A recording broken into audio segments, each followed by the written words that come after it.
Fossils are the remains of things that were once alive. Scattered across every continent, they teach us about the history of the Earth and provide evidence supporting the evolution of life. But finding a fossil isn't easy. As paleontologist Robert Bakker explains, it requires a trained eye.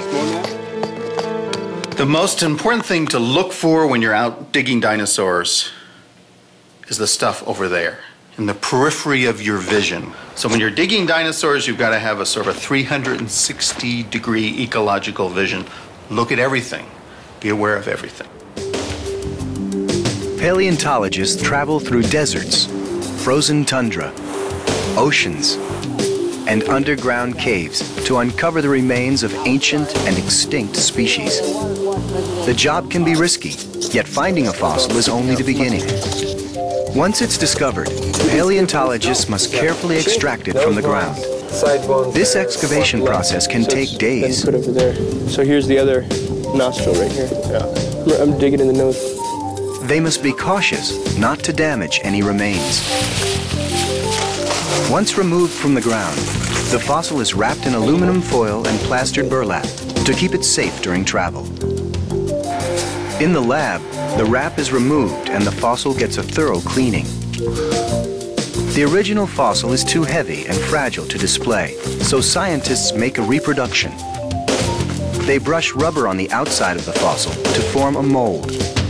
The hardened mold is removed and filled with resin to make a copy of the original fossil.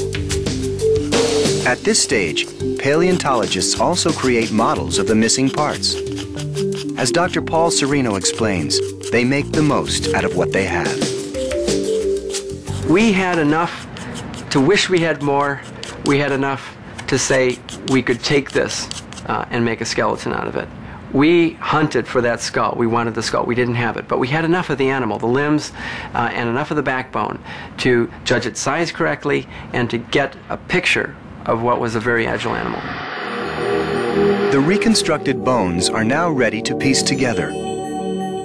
They're placed onto a steel frame that provides support.